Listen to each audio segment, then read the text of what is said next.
Du début du XXe au XXIe siècle, la Turquie est passée d'empire à simple arrière-pensée. Processus brutal et douloureux, initié par l'effondrement du monde ottoman, qui s'est peut-être ensuite aggravé. Au début du XXIe siècle, la Turquie n'était plus que l'ombre d'elle-même, connue comme la femme du sud de l'OTAN après la guerre froide. Un ami capricieux que Moscou et les Européens se sont simplement échangés de part et d'autre. Elle n'était pas assez européenne pour faire partie de l'Europe, pas assez asiatique pour faire partie de l'Asie, et pas assez moyen-orientale pour faire partie du Moyen-Orient. Mais quelque part, très profondément, les grandes ambitions de la Turquie n'ont jamais disparu, et aujourd'hui, ces ambitions sont de retour, avec vengeance alors que le monde passe de l'ordre d'après-guerre froide à de nouvelles eaux inexplorées. La Turquie est un acteur fascinant sur la scène mondiale. Son armée, autrefois dépassée, se modernise, et le pouvoir a été confié à un homme fort d'une nouvelle ère. Cette nation se fait de nouveaux amis et adversaires. Ses dirigeants maîtrisent l'équilibre entre la Russie, l'Europe, l'Amérique, la Chine, le Moyen-Orient et l'Occident. Alors que les puissances régionales émergent, la Turquie a saisi l'opportunité de tracer sa propre voie. Mais si Ankara veut affronter ses rivaux et affirmer sa domination géopolitique, nous devons donc nous demander, la nation turque est-elle assez puissante pour réaliser ses ambitions ou celles-ci vont-elles lui exploser au visage ? La nation turque n'est pas la seule à être façonnée par ses ambitions. Certaines nations à travers le monde recherchent la richesse, d'autres recherchent l'ordre, d'autres encore recherchent l'uniformité, et d'autres enfin poursuivent un avenir où elles n'auraient dit plus à se soucier que quelqu'un vienne les déranger. Mais peu importe ce que veut une nation donnée, une chose est certaine. À travers ses objectifs, ses limites et les ressources dont elle dispose, cette nation en viendra à sa propre définition de ce que signifie le pouvoir et de ce que cela implique de poursuivre ce pouvoir. Donc si nous voulons déterminer à quel point la nation de Turquie est puissante, nous devons d'abord commencer par une question plus fondamentale pour la Turquie. Qu'est-ce que le pouvoir ? Malheureusement, Warfront n'a pas encore eu l'occasion de s'asseoir avec le président Erdogan de la Turquie autour d'une petite tasse de café turc et de sonder son esprit sur le sujet. Nous, comme d'autres analystes mondiaux, pouvons examiner les indices actuels que fournit la Turquie moderne alors qu'elle cherche à renforcer sa position mondiale. Il semble qu'elle avance sur deux voies parallèles à la fois. La Turquie cultive une influence croissante et elle construit une plus grande autorité. La distinction est simple. L'influence est le pouvoir exercé sur la scène diplomatique, en conférences et lors d'échanges culturels. L'autorité se manifeste dans le commerce, les guerres, les démonstrations militaires et, si besoin, sur le champ de bataille. À en juger par tous les indicateurs extérieurs, la Turquie veut les deux, ou, comme l'a expliqué Erdogan dans un discours de 2025 qui semblait s'adresser à un public mondial, je cite « Notre objectif est une Turquie grande et puissante. Notre mission est de bâtir le siècle de la Turquie. Pour obtenir la puissance géopolitique voulue, la Turquie aura besoin d'influence internationale et de forces militaires, indissociables. Pour répondre à la question « Quelle est la puissance de la Turquie ?», nous considérerons ces deux aspects. Mais la Turquie a également montré un autre aspect de son calcul fondamental qu'il serait regrettable d'omettre. La grande vision que poursuit la Turquie ne privilégie pas seulement la puissance, elle accorde la priorité à l'autonomie de ses dirigeants. Il ne suffit pas d'avoir la puissance de la France ou de la Grande-Bretagne actuelle. Dotée de l'arme nucléaire, très riche, mais en fin de compte soumise à la volonté d'une seule superpuissance mondiale comme les États-Unis, la Turquie n'est guère unique parmi les puissances montantes dans son désir d'éviter ce destin. Regardez simplement une nation comme l'Inde, où l'autonomie stratégique et la capacité d'affirmer que l'Inde gère ses propres affaires sont considérées comme un principe pour lequel il vaut la peine de faire la guerre. Le Brésil et l'Arabie saoudite entretiennent des relations ouvertes et positives à la fois avec Washington, Pékin, Moscou et Bruxelles. Ils précisent aussi ne pas vouloir agir pour la Turquie. L'autonomie stratégique et plus largement le droit géopolitique de tracer sa propre voie est après tout une chose difficile à maintenir. La Turquie, s'entend membre de l'OTAN depuis le début des années 1950, est donc orientée vers les États-Unis et l'Europe, et opposée à la Russie. Mais bien que la Turquie n'ait pas été prête à prendre des mesures drastiques, comme quitter l'alliance de l'OTAN au nom de l'autonomie stratégique, elle a prouvé qu'elle n'en avait pas besoin. La Turquie a voulu conduire sa politique étrangère indépendamment de l'OTAN, que ce soit en maintenant des liens relativement étroits avec des pays comme la Russie, la Chine et même l'Iran, ou parfois en refusant de faire appel à l'OTAN lorsqu'elle se retrouve impliquée dans ses propres conflits régionaux. Elle a mené une politique économique et commerciale qui met en avant son rôle de pont entre l'Est et l'Ouest et de porte d'entrée vers les marchés européens et de la mer Noire. Elle a utilisé sa force militaire là où ses alliés de l'OTAN refusaient de la suivre. Que ce soit dans ses luttes internes et régionales contre la population kurde du Moyen-Orient, son rôle dans les conflits civils en Libye et en Syrie, ou sa décision en 2015 d'abattre un avion russe dans son espace aérien. Malgré le risque d'un conflit direct avec Moscou et sa présence dans l'OTAN, la Turquie se voit comme un acteur indépendant et cherche aujourd'hui à prouver cette indépendance par des actions audacieuses et intéressées. Si la Turquie conçoit le pouvoir comme une alliance d'influence diplomatique et d'autorité militaire à exercer en acteur autonome, alors la prochaine question fondamentale à se poser est celle de savoir où la Turquie souhaite appliquer ce pouvoir sur le plan militaire et stratégique. La Turquie semble partager son attention entre 4 fronts clés. Chacun de ces fronts est représenté soit par un adversaire, soit, disons, par un frami, qui se trouve dans le voisinage géographique immédiat de la Turquie.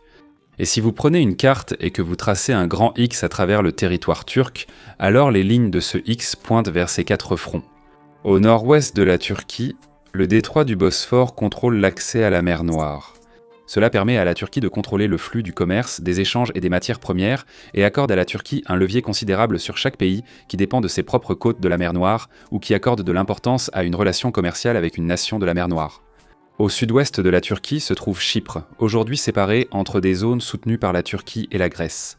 Et représentatif des différends de longue date de la Turquie avec la Grèce concernant le contrôle de la Méditerranée orientale, au sud-est de la Turquie, on trouve le Moyen-Orient, en particulier des endroits comme la Syrie et l'Irak, où la Turquie cherche à maintenir une influence démesurée, à combattre ses adversaires kurdes et récemment à s'engager dans une nouvelle rivalité régionale avec la nation d'Israël. Enfin, au nord-est de la Turquie, il y a la nation de Russie, une nation avec laquelle la Turquie était autrefois très proche, en quelque sorte comme un interprète, pour combler les fossés entre la Russie, l'OTAN et comme partenaire commercial. Récemment, les 2 nations sont devenues de vrais adversaires, la Turquie semblant vouloir engager ce conflit. Pour prouver à la Russie et au monde que la Turquie est un vrai rival pour elle, au lieu d'être un simple subordonné, nous allons passer en revue les priorités géopolitiques de la Turquie et les menaces extérieures qu'elle perçoit. Parce qu'en commençant à aborder les aspects militaires techniques et complexes, nous allons découvrir une armée façonnée par les défis auxquels la Turquie est confrontée. La Turquie ne cherche pas à contrôler toute la Méditerranée ni à combattre des adversaires en Europe, Afrique de l'Ouest ou Asie du Sud. Ses problèmes sont régionaux, ses menaces principales locales, et elle estime qu'un adversaire voulant la défier aura toujours une partie du territoire turc à porter. Pour évaluer la capacité de la Turquie à mener de futures guerres, il faut d'abord comprendre ce qu'est la Turquie. Nous débuterons par les forces terrestres turques. Aujourd'hui, la Turquie a la 2e plus grande armée de terre de l'OTAN après les États-Unis en temps de paix. Les forces terrestres turques affichent une force globale d'environ 400 000 soldats en service actif, bien que ce chiffre puisse varier en raison de divergences dans les rapports et des particularités entourant l'armée turque. Les effectifs en service actif sont estimés entre 350 000 et plus de 450 000. Parmi eux, bien plus de 200 000 sont des soldats professionnels de carrière, tandis que le reste des effectifs en service actif est composé de conscrits. La Turquie possède en temps de paix environ 350 000 à 400 000 réservistes, un nombre similaire. Le pays abrite également un large éventail de groupes paramilitaires, dont certains opèrent à l'étranger, notamment dans le nord de la Syrie. D'autres se sont surtout concentrés sur les adversaires kurdes internes de la Turquie ces dernières décennies. Les soldats turcs sont réputés disciplinés, bien entraînés et enthousiastes dans leurs devoirs. De plus, leur engagement continu dans des conflits nationaux et internationaux les rend très expérimentés. Il faut noter qu'ils ont été politisés ces dernières années, tant au sein du gouvernement turc que lors de tentatives de coup d'État. Leur capacité à mener des opérations de guerre demeure importante. L'équipement et la structure des forces terrestres turques révèlent l'objectif principal du pays. Cette nation compte défendre ou affirmer sa volonté à l'étranger via des engagements terrestres majeurs, où chars et artillerie lourde sont essentiels. Comme nous allons le mentionner à plusieurs reprises au cours de cet épisode, la Turquie est en plein effort de modernisation de son armée, et cela est particulièrement évident en ce qui concerne ses forces terrestres. dans les forces terrestres turques qu'Ankara cherche à développer, la pièce maîtresse de ses forces armées sera l'ALT, un char de combat principal très avancé basé sur le K-2 Black Panther sud-coréen. L'ALT, comme le Black Panther, offre un blindage avancé, des systèmes électroniques et d'armes sophistiquées. La conception de base des deux chars est largement reconnue comme l'une des meilleures parmi les chars de combat principaux sur Terre. Actuellement, la Turquie n'en possède que quelques-uns en service, mais vise un total de 1000.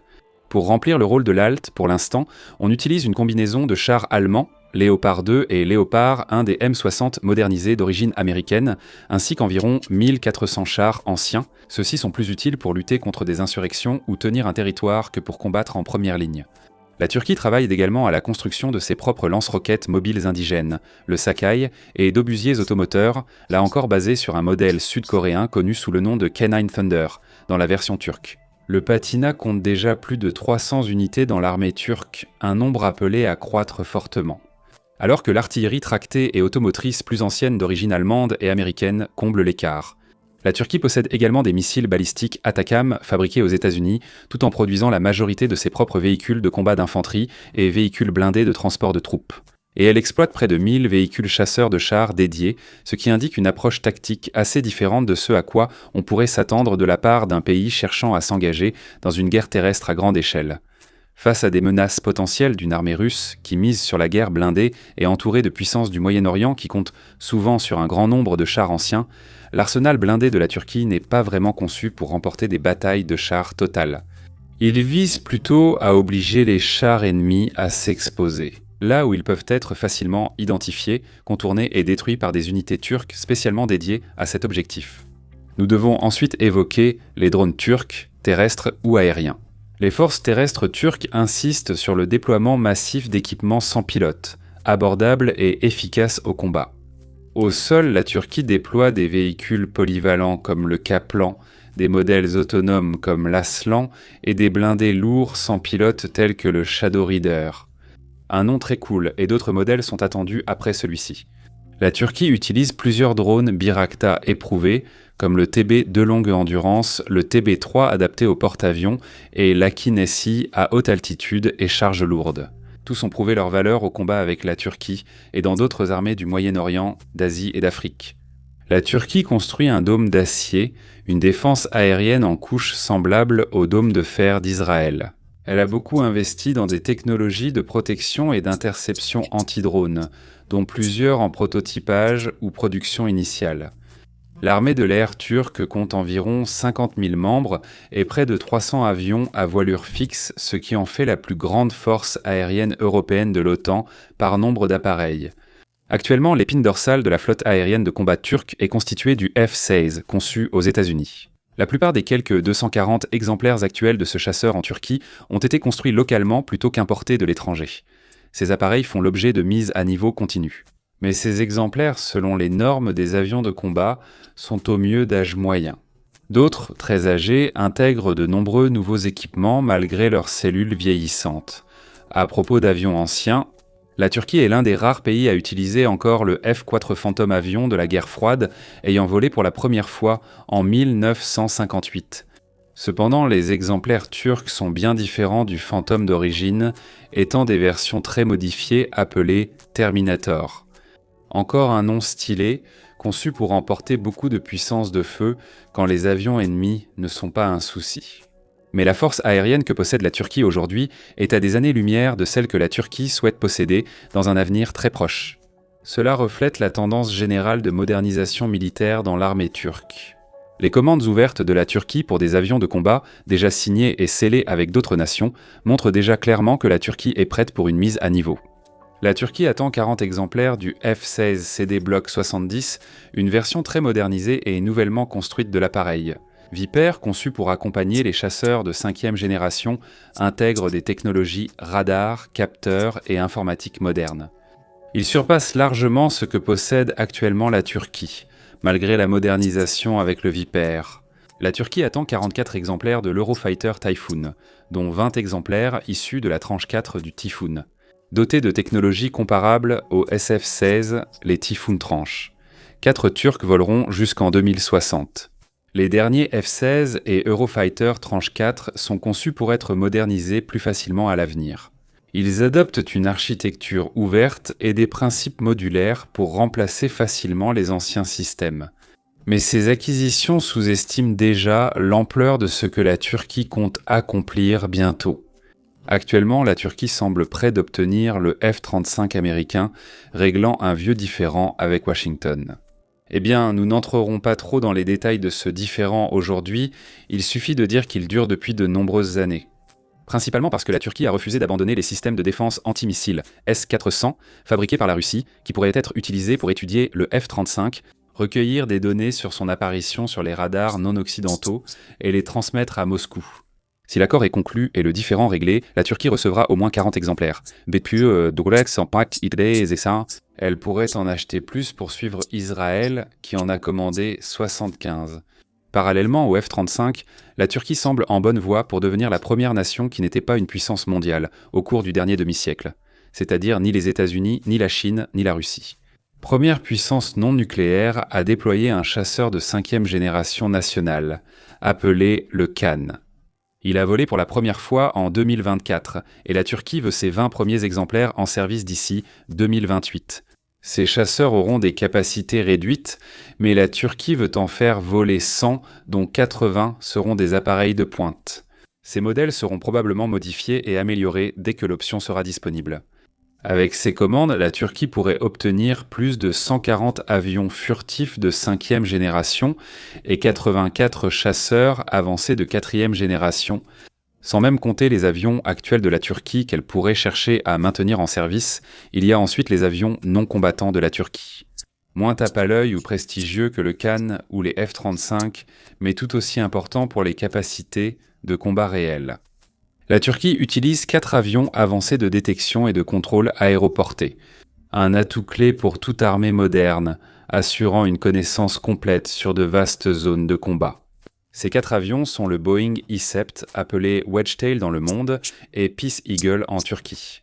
Ils sont en cours de modernisation avec des systèmes de renseignement fabriqués en Turquie, et ils sont soutenus par une paire de jets d'affaires réaménagés et fortement améliorés fournis par les États-Unis. La Turquie utilise quelques avions de reconnaissance pilotés, mais dépend surtout des drones et dispose de 8 ravitailleurs en vol KC-135 Legacy américains. Ce n'est pas assez pour que la Turquie projette sa puissance au Moyen-Orient, mais cela suffit pour mener de longues opérations aériennes dans des zones de combat ciblées. La Turquie cherche également à remplacer ces avions, bien que le modèle de remplacement et le nombre total d'appareils que la Turquie va acquérir ne soient pas encore clairs à ce jour. La Turquie utilise le A400M Atlas d'Airbus comme principal transporteur stratégique. 10 exemplaires ainsi que 18 avions C-130 Hercule fabriqués aux États-Unis et 40 exemplaires du CN-235, une conception conjointe hispano-indonésienne qui convient davantage aux missions strictement tactiques de transport aérien. La Turquie a commandé 12 C-30J Super Hercule et envisage d'acheter le C-390 brésilien. Millennium, une conception à réaction prometteuse, devient vite la référence du transport aérien militaire. L'armée de l'air turque utilise aussi plusieurs dizaines de drones déployés. Comparable au drone Reaper américain et à l'avion en début de production Aksungo, plus grand. Enfin, la Turquie semble être en voie d'acquérir l'Anker 3, que la Turquie décrit comme un drone ailé furtif, doté d'intelligence artificielle et conçu pour accompagner les avions de combat.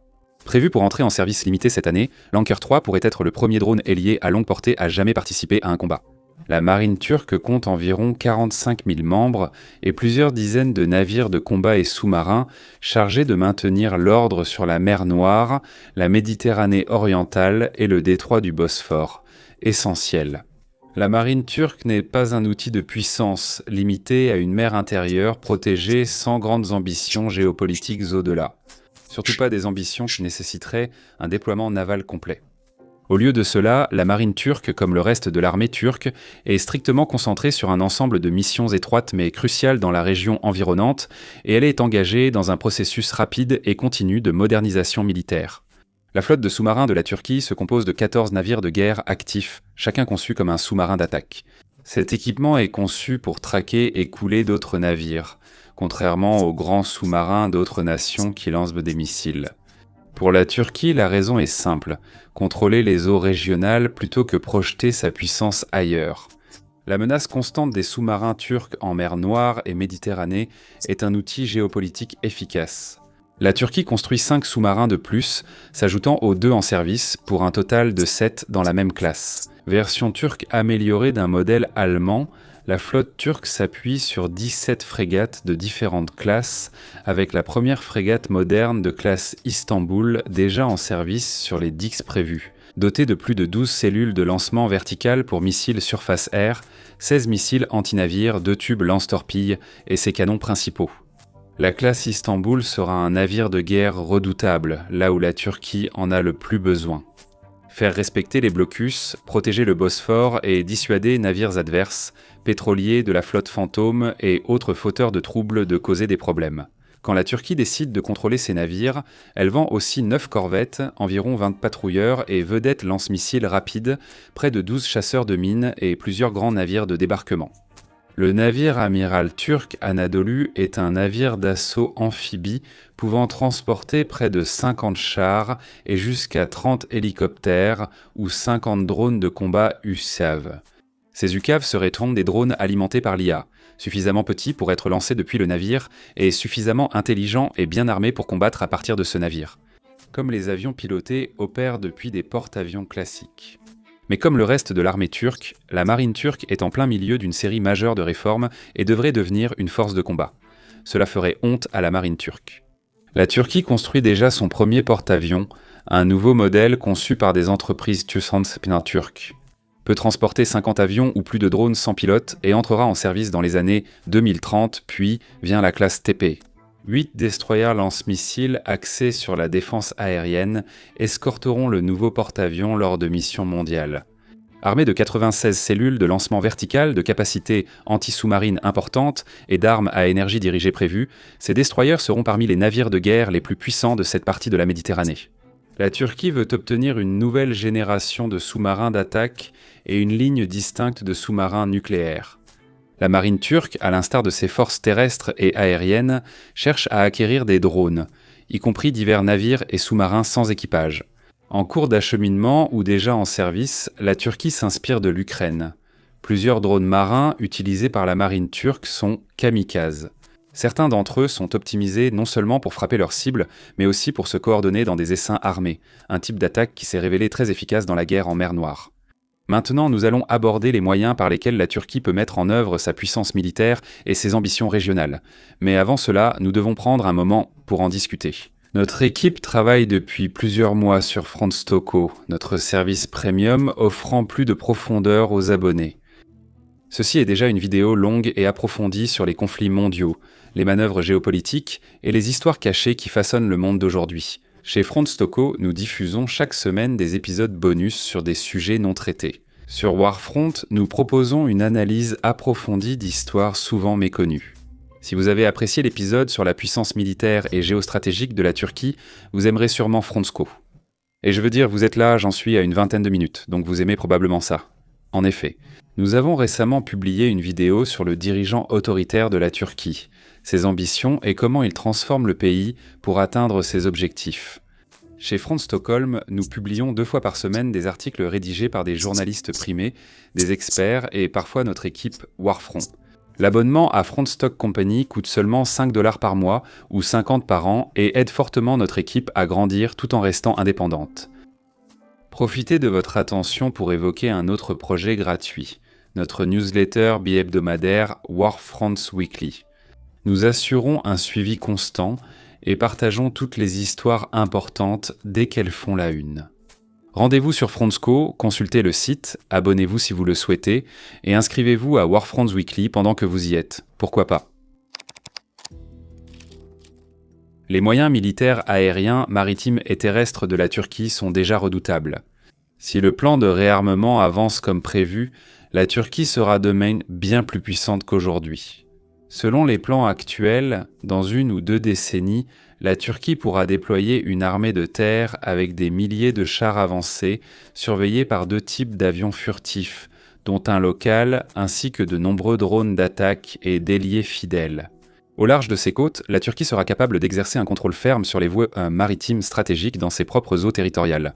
Vu la situation actuelle, elle détiendra l'autorité sur la Russie, l'Ukraine et d'autres pays de la mer Noire, tout en surpassant largement ce qu'Israël, la Grèce, l'Égypte ou d'autres pays de Méditerranée orientale tentent de mettre à l'eau. Avoir beaucoup d'équipements militaires sophistiqués ne sert à rien si un pays ne sait pas les utiliser, ce qui était crucial pour la Turquie. Elle doit s'attendre à être forcée, à un moment donné au cours des prochaines décennies, soit de faire ses preuves, soit de se taire avec ses forces militaires. Très franchement, la Turquie est entourée de trop de rivaux qui poursuivent de trop d'objectifs géopolitiques contradictoires. Pour Ankara, ne pas partir du principe qu'un jour, ses compétences au combat seront mises à l'épreuve. En raison de l'ampleur de la modernisation militaire en Turquie, il est difficile d'évaluer si elle est prête à relever ces défis. En fait, dans le cas spécifique de la Turquie, nous devons essentiellement parler de deux armées turques distinctes, celle qui existe aujourd'hui et celle qui existera à l'avenir. Nous pouvons évaluer la performance militaire de la Turquie selon ses moyens, mais elle va s'éloigner de son arsenal et de ses méthodes actuelles, complètement, ces dernières années. Nous ne pouvons pas supposer qu'elle transférera ses compétences militaires actuelles à l'armée qu'elle rejoindra dans 10 ou 20 ans. Nous commencerons par l'histoire récente de la Turquie en matière de combat, où depuis les années 1970, les performances globales de la Turquie ont été assez impressionnantes. Alors que le plus grand conflit de la Turquie dans les années 70, son invasion et l'établissement d'une tête de pont à Chypre, n'a pas vraiment d'incidence sur la puissance militaire moderne de la Turquie, son autre guerre de cette décennie mérite d'être prise en considération. C'est à ce moment-là que la Turquie a commencé ses efforts de contre-insurrection contre le Parti des travailleurs du Kurdistan, ou PKK, et d'autres groupes séparatistes kurdes alliés. Ce conflit a été l'événement marquant de l'histoire turque moderne, s'étendant sur près de 46 ans et demi jusqu'à sa conclusion par un cessez-le-feu et la dissolution du PKK en 2025. La guerre de la Turquie contre le PKK, une insurrection asymétrique, n'a pas été propre, ou parvenir à la victoire militaire nette que l'un ou l'autre obtiendrait normalement lors d'une guerre entre deux nations. Cela a permis à l'armée turque de rester constamment affûtée depuis les années 2000. Jusqu'aux années 2020, la guerre a exigé de la Turquie de maintenir une qualité élevée et constante parmi ses troupes de combat, en mettant l'accent sur la discipline, les compétences tactiques et techniques, ainsi que sur la flexibilité opérationnelle. Dans ce conflit, avions de chasse et drones turcs ont multiplié les frappes aériennes. Les forces terrestres turques alternaient régulièrement combats blindés et d'infanterie, avec des unités sans cesse relevées et envoyées au front. Ainsi, les dirigeants militaires turcs actuels gardent cette expérience depuis les années 2010. Ces opérations contre les forces kurdes ont permis à la Turquie de s'étendre dans le nord de la Syrie, où ses troupes ont fait preuve de compétences face à des forces démocratiques syriennes dirigées par les Kurdes, mieux organisées et plus armées. En 2019, après l'abandon des FDS par Washington, la Turquie a lancé une offensive militaire et établi une zone tampon sur le territoire kurde syrien, qu'elle a contrôlé jusqu'au recul des FDS, début 2026. En Syrie, les forces turques et leurs alliés paramilitaires sont présentes dans le nord depuis des années. Avant leur rôle de conseil et de soutien au nouveau gouvernement syrien post-Assad, les forces turques ont affronté l'armée syrienne lors d'offensives limitées en fin de guerre. Ils ont aussi mené diverses petites opérations à travers le pays. Hors Syrie, la Turquie soutient fréquemment des actions multinationales contre l'insurrection, notamment contre Boko Haram en Afrique de l'Ouest, contre le groupe terroriste Janim et d'autres factions à travers le Sahel, ainsi que contre le gouvernement libyen reconnu internationalement. En soutenant Khalifa Haftar, la Turquie a aussi régulièrement pris part aux opérations de l'OTAN, dont les guerres du Golfe, de Bosnie, du Kosovo, d'Afghanistan et l'intervention contre l'État islamique. Dans la plupart des cas, la Turquie a participé à des opérations aériennes, et très souvent, les forces turques ont réaffirmé leur réputation de forces professionnelles, bien entraînées et hautement efficaces. Globalement, les engagements militaires récents de la Turquie montrent ses capacités de combat. Aujourd'hui, elle a mené des actions de contre-insurrection contre divers groupes, affrontant directement des armées et des paramilitaires armés occupant des territoires. Elle a déployé son armée de l'air dans divers contextes, permettant à ses forces d'acquérir une expérience régulière en combat et en déploiement. Globalement, ces forces ont accompli leur mission, même si elles n'ont pas encore prouvé leur efficacité face à un adversaire équivalent. Mais c'est vrai pour presque toutes les armées avancées, sauf la Russie et l'Ukraine. Ce que l'expérience de la Turquie suggère, c'est que le pays est capable d'utiliser ses forces armées de manière compétente, efficace et dans une variété de contextes. Cela suggère qu'ils pourront s'adapter aux futurs conflits. En laissant l'histoire moderne de côté pour se concentrer sur l'avenir militaire à court et moyen terme de la Turquie, nous devons malheureusement renoncer à de nombreux éléments. Les actions de la Turquie contre le PKK illustrent sa capacité pour de futures campagnes de contre-insurrection. Mais l'intervention militaire de la Turquie en Syrie dans les années 2010 ne révèle pas vraiment sa capacité à mener une guerre dans les années 2020 ou 2030. À la place, nous pouvons examiner la prise de décision stratégique de la Turquie, lire entre les lignes ce que ses choix en matière d'acquisition militaire nous révèlent sur la façon dont la Turquie envisage l'avenir de la guerre. Dans certains cas, examiner les premières données pour évaluer le fonctionnement de sa technologie. Nous avons déjà expliqué une grande partie des objectifs de la Turquie concernant ses forces. Cette nation s'inquiète surtout des défis, adversaires et du chaos au niveau régional. Elle ne cherche ni à projeter sa puissance comme Washington, ni à contrôler d'autres nations comme la Russie, ni à prouver sa suprématie mondiale comme la Chine. Son objectif principal est de protéger le territoire, les voies maritimes stratégiques, l'espace aérien et la position géopolitique de la Turquie. La Turquie veut aussi renforcer son rôle dans la puissance mondiale, notamment avec son armée, grâce aux exportations, à des déploiements limités et, à terme, à des missions de son groupe aéronaval. L'essentiel de ses ambitions et investissements à long terme vise la défense. Rien ne garantit que la Turquie pourra réellement supporter les rigueurs de la stratégie qu'elle adopte, même proche de chez elle. Qu'il s'agisse d'utiliser de nombreux équipements avancés ou de s'adapter à des principes de combat modernes. Mais il est clair, à travers ses choix d'investissement et d'acquisition, que la Turquie saisit ce que la prochaine phase de la guerre mondiale apportera. En fait, on pourrait dire que la Turquie semble comprendre cela mieux que la plupart des nations, et certainement mieux que la plupart des institutions militaires les plus établies de l'OTAN. La Turquie a priorisé la guerre par drone, développant ses propres modèles d'attaque et de reconnaissance, mais aussi des drones kamikazes à bas coût, produits en masse, ainsi que des drones déliés fidèles coûteux, mais technologiquement très sophistiqués.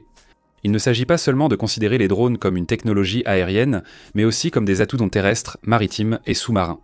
La Turquie n'essaie pas non plus d'identifier quelques bons modèles et de s'y tenir à travers de longs processus d'acquisition qui correspondraient au développement militaire traditionnel. Elle a préféré financer massivement la recherche et le développement dans de nombreuses directions. Sachant que certaines décisions seront excellentes, d'autres décevantes, et que toutes devront être régulièrement adaptées à l'évolution de la technologie et des tactiques. Bien sûr, il convient de souligner que cette flexibilité et cette prévoyance de la part de la Turquie ne devraient pas vraiment surprendre. La Turquie occupe une position privilégiée pour observer 4 ans de guerre de drones en Ukraine. Mais en même temps, beaucoup d'autres pays ont également eu cette place au premier rang, et beaucoup de leurs réactions ont été loin d'être impressionnantes. Les autres décisions industrielles de défense de la Turquie devraient en fait donner confiance au soutien du pays pour diverses raisons. En même temps, la Turquie semble comprendre le changement mondial. Loin des superpuissances protectrices, vers un monde multipolaire chaotique où chaque pays doit se débrouiller seul. Pour cette raison, la Turquie a fait de grands efforts pour s'assurer qu'elle peut produire autant que possible, chaque fois que possible, en interne, idéalement en utilisant des conceptions turques indigènes qui répondent à une norme mondiale. Ainsi, sa défense dépend du moins de puissance extérieure possible. De même, la Turquie comprend l'importance de maximiser son influence tactique et stratégique, en gardant le contrôle du Bosphore ou en menant une action militaire rapide si nécessaire. Le pays comprend aussi que la guerre d'usure reste très actuelle, surtout face à une nation comme la Russie.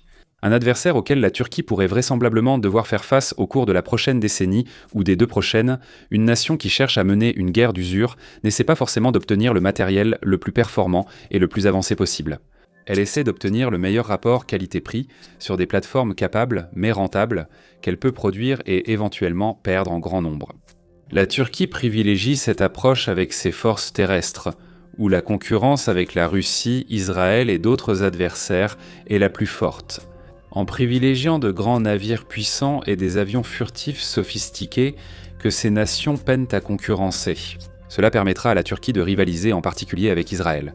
Bien sûr, de bonnes décisions dans l'industrie de la défense ne se traduisent pas nécessairement par de bons résultats au combat. Les plans les mieux élaborés des décideurs militaires turcs peuvent tous s'effondrer. Si ces commandants ou coordinateurs, lors d'une confrontation, ne savent pas utiliser efficacement les outils disponibles. Les premiers signes montrent que, pour l'instant, l'armée turque exploite au mieux les outils testés. Les drones TB2 ont été largement utilisés dans les opérations de lutte contre les insurgés du PKK ainsi que lors d'opérations en Syrie. On sait désormais que l'Akinci a pris part à ces opérations et autres missions, rendant la marine turque plus active dans la surveillance et le verrouillage des zones proches. Les troupes nationales en Syrie utiliseraient drones d'attaque et kamikazes, avec quelques indices mais peu de confirmations sur des tests de systèmes turcs avancés en conditions réelles. Elles soutiennent le nouveau gouvernement de transition syrien. Il est donc trop tôt pour affirmer que les capacités militaires futures de la Turquie résisteront à l'épreuve du terrain. On peut dire qu'au moins pour l'instant, les choses semblent aller dans la bonne direction. Le pouvoir est complexe. Au-delà de la puissance militaire de la Turquie, un autre aspect doit être pris en compte. La puissance géostratégique, l'influence diplomatique et la capacité de la Turquie à exploiter les points de pression géopolitique sont sans doute encore plus cruciales. Si la Turquie utilise pleinement ces outils, elle peut éviter la guerre ou la déclencher où et quand elle le souhaite.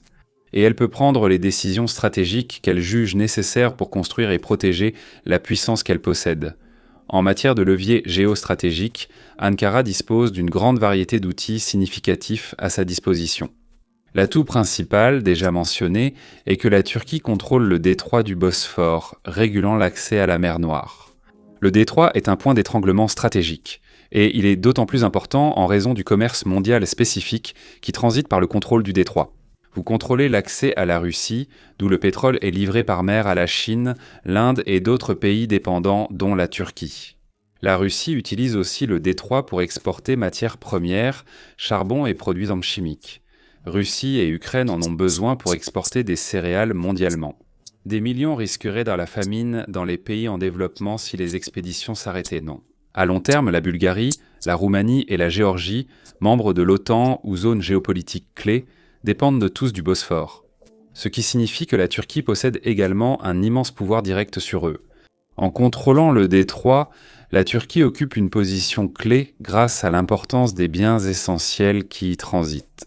Si la Turquie décidait, disons, de fermer le détroit, elle pourrait à elle seule entraîner une crise économique et énergétique mondiale, une catastrophe humanitaire en aval et créer des crises pour l'OTAN et ses opposants, tout cela simultanément.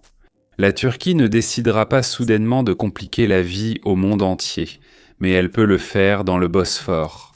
Pour des nations ou factions, la Turquie obtient un levier pour dissuader d'autres de lancer des conflits, d'interférer avec ses objectifs ou de s'opposer à elle lors de différends diplomatiques, économiques ou autres ententes de paix. Plus la Turquie gagne en puissance militaire, plus cela s'accentue. Elle peut affirmer ce levier ou menacer de l'utiliser en raison du pouvoir dissuasif de son matériel militaire. L'objectif final pour Ankara est à la fois simple et efficace, créer un monde dans lequel tout le monde comprend qu'il est généralement une mauvaise idée de chercher des ennuis avec la Turquie. La Turquie exerce également son influence géopolitique de différentes manières, notamment en tant que membre de l'alliance de l'OTAN. L'OTAN a constaté que la Turquie n'hésite pas à user de son veto dans une alliance nécessitant le consensus de tous. La Turquie a souvent usé de ce pouvoir pour ses intérêts, comme en retardant l'adhésion de la Suède à l'OTAN plus d'un an, pour avoir hébergé des militants kurdes et opposé son veto à toute coopération avec Israël en raison de ses actions à Gaza et au Moyen-Orient. De nombreuses puissances économiques et la principale alliance militaire dépendent militairement de la Turquie. La Turquie, plus proche de la Russie et de la Chine que la plupart des pays de l'OTAN, peut influencer en sens inverse. La Turquie pourrait promouvoir les intérêts russes ou chinois en Occident, à condition que ces pays lui donnent de bonnes raisons de les soutenir. Plus généralement, elle s'efforce de se présenter comme un pont neutre entre l'Est et l'Ouest. Non seulement parce que cela permet à la Turquie d'éviter les conflits, mais aussi parce que cette autonomie stratégique internationale lui permet de se présenter comme une sorte d'interprète géopolitique. La Turquie, située entre l'Europe, l'Asie et l'Afrique, s'efforce de jouer ce rôle. Elle aide les nations occidentales à comprendre, à interagir avec et à obtenir ce dont elles ont besoin des pays d'Asie et d'Afrique, et inversement. Nation musulmane, elle entretient des liens avec des pays chrétiens et reste un partenaire économique crédible pour pays développés et en développement. La Turquie a interrompu des négociations et servi de médiateur dans des conflits mondiaux dans les années 2020, que ce soit dans la guerre Israël-Hamas, la guerre entre la Russie et l'Ukraine, ou d'autres points chauds entre l'Éthiopie et la Somalie, ou entre l'Arménie et l'Azerbaïdjan.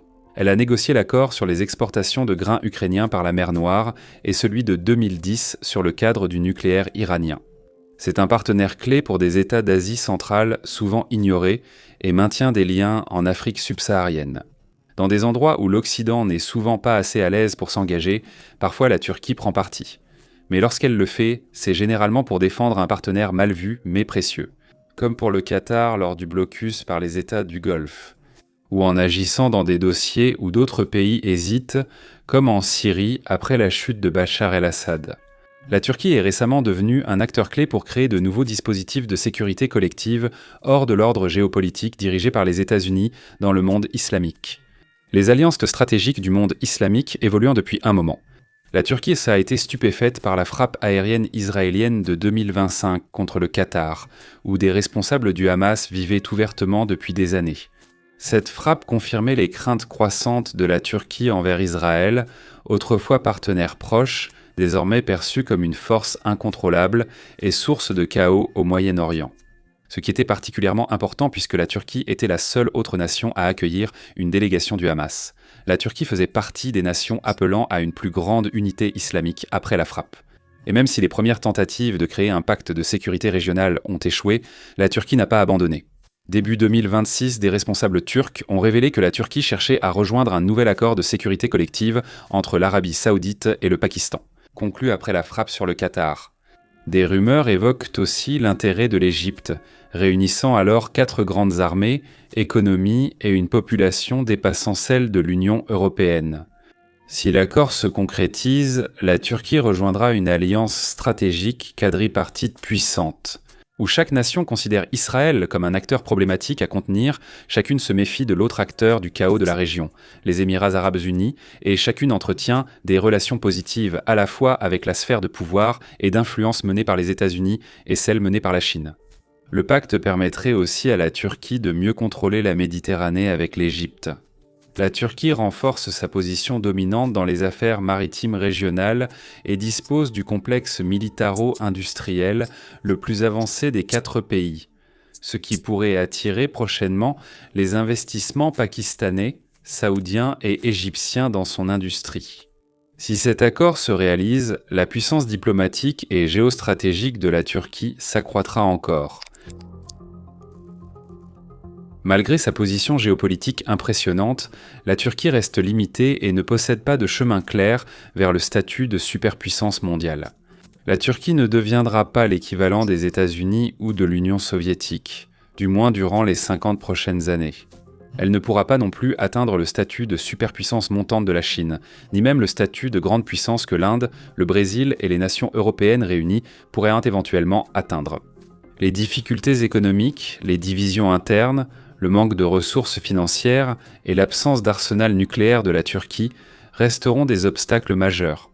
Mais si ce groupe de puissances mondiales actuelles, montantes ou récemment déchues, constitue, disons, un niveau S des nations du monde, alors la Turquie appartient clairement au niveau juste en dessous. C'est une nation qui possède la puissance militaire, l'influence diplomatique et la finesse géostratégique nécessaires pour tracer sa propre voie sur la scène mondiale. C'est un pays qui a le potentiel de devenir l'autorité régionale dans sa propre partie du monde, avec la capacité de tenir tête aux autres puissances militaires. Cela pourrait représenter une menace. La question posée dans le titre de cet épisode était simple. À quel point la Turquie est-elle puissante ? Et il s'avère que la Turquie est effectivement très puissante. C'est l'une des puissances régionales les plus redoutables. Un acteur autonome garantissant son indépendance, cherchant aussi à devenir une puissance militaire moderne. Elle connaît des problèmes. Répression, crise économique, coût de la vie, etc. Aucun de ces problèmes ne semble menacer la Turquie à court terme. À long terme, elle reste une puissance moyenne en pleine ascension. La question clé reste de savoir ce que la puissance de la Turquie signifiera dans les prochaines décennies. Il est impossible de savoir avec certitude comment la Turquie choisira d'exercer ce pouvoir, car elle devra réagir à des circonstances mondiales changeantes qu'elle ne peut absolument pas anticiper aujourd'hui. En observant les actions et choix actuels de la Turquie, on peut imaginer comment elle cherchera à exploiter son avantage.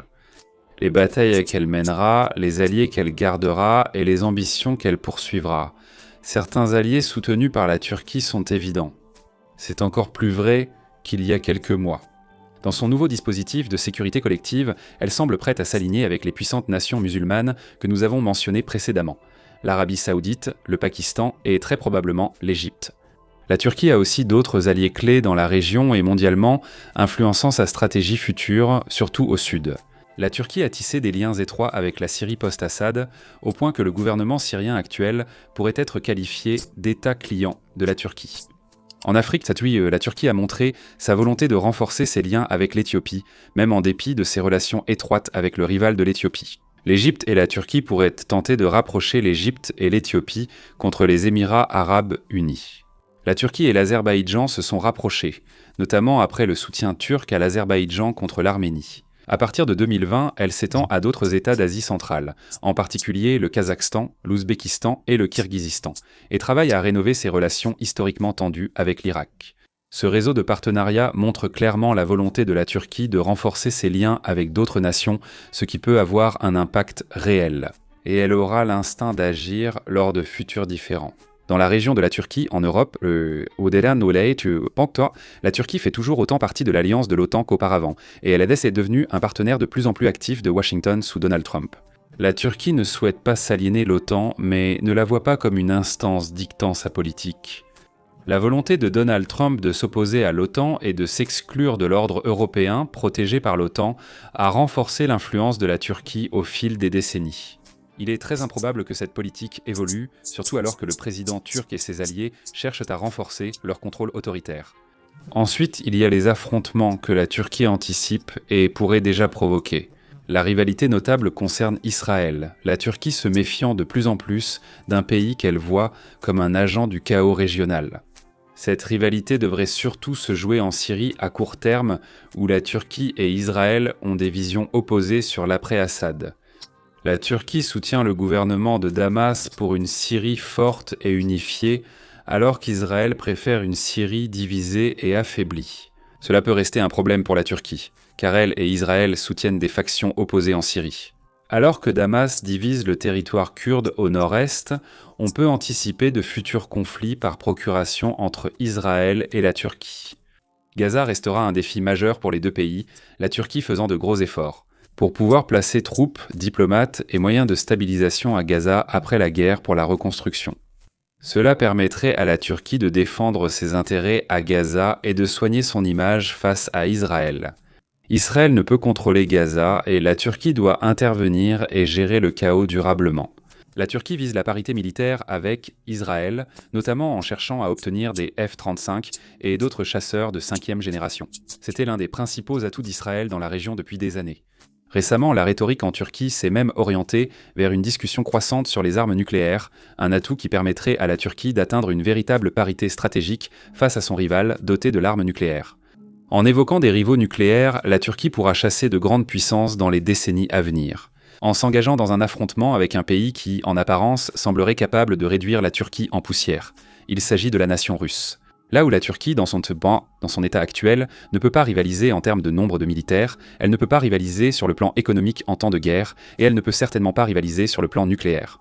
Une bataille contre la Russie serait aujourd'hui presque impossible à gagner pour la Turquie, mais cela importe peu. Dans quelques décennies, leurs trajectoires seront opposées.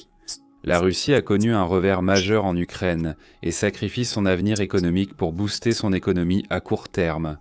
Elle produit beaucoup d'équipements militaires de base, mais ne rivalise plus dans la haute technologie où la Turquie prend l'avantage, ce qui est pire pour la Russie. L'accès de Moscou aux routes maritimes mondiales dépend surtout de la Turquie, ses ports et infrastructures d'exportation étant liés au détroit du Bosphore. La Turquie gagne en influence auprès d'anciens partenaires clés de Moscou, au point qu'il pourrait bientôt privilégier Ankara à Moscou. La Turquie fait partie de l'alliance de l'OTAN et pourrait avoir l'occasion d'affronter directement la Russie dans les prochaines années. elle ne serait pas la cible principale de la Russie, lui permettant de poursuivre ses objectifs et d'user davantage la Russie. Plus important encore, la Turquie est désormais de plus en plus alignée sur le plan sécuritaire avec une superpuissance mondiale qui pourrait, dans les décennies à venir, tourner son attention vers Moscou. Pas les États-Unis, pas l'OTAN, mais la Chine, une Turquie qui peut s'avancer prudemment. L'opposition croissante à la Russie a tout à gagner en termes d'image de ce qui va suivre. La Turquie renforce son statut en semblant défier la Russie et en profitant, ce qu'elle fait de plus en plus ces dernières années. C'est la Turquie qui a permis aux forces russes de rester en sécurité en Syrie après la chute d'Assad. C'est la Turquie qui a forcé la Russie à permettre à l'Ukraine de reprendre les exportations mondiales de céréales. La Turquie a tenté de rompre toute dépendance économique persistante envers la Russie. La bonne volonté de la Turquie envers la Russie a empêché Ankara d'imposer des sanctions, préservant ainsi ses liens avec Moscou, membre clé de l'OTAN. Désolé Hongrie, cela a permis à la flotte fantôme russe d'agir en temps de guerre. Ses atouts stratégiques et économiques russes en mer Noire peuvent aussi être retirés. Si la Chine vise à s'emparer de parties de la Russie, comme de plus en plus d'analystes le pensent, elle trouverait sans doute un partenaire enthousiaste en Turquie. Ankara pourrait ne pas vouloir conquérir de territoire, mais elle aura puissance militaire, levier économique et force industrielle de défense. Pour obtenir ce qu'elle veut de la Russie, surtout si Moscou doit concentrer ses forces contre Pékin, un affrontement direct, même à court terme, reste une cause perdue pour la Turquie moderne. Mais la Turquie a l'opportunité de harceler la Russie pendant des décennies, en utilisant ses partenariats militaires et son contrôle géostratégique pour s'imposer et être victorieuse sur le long terme. La Turquie n'est pas seulement un acteur régional puissant, c'est une nation puissante avec une véritable perspective d'avenir. Militairement, stratégiquement et diplomatiquement, elle s'affirme et deviendra bientôt bien plus forte. Elle s'aligne davantage avec des partenaires mondiaux partageant sa vision et ambition, pour un monde où la Turquie prospère. C'est une nation qui a des rivaux géopolitiques à proximité, mais aucun qui soit à la fois trop grand pour être vaincu et en même temps prêt à faire de la Turquie sa priorité. Les batailles auxquelles la Turquie fait face aujourd'hui sont gagnables. Elles ne seront pas simples, mais la Turquie a les moyens et les atouts pour mener ces batailles et en sortir renforcée. Au siècle prochain, défini par les États-Unis, la Chine, l'Inde et peut-être l'Europe unie, la Turquie ne dominera pas. Cependant, elle sera essentielle dans la période de chaos mondial qui s'annonce. Merci de votre attention.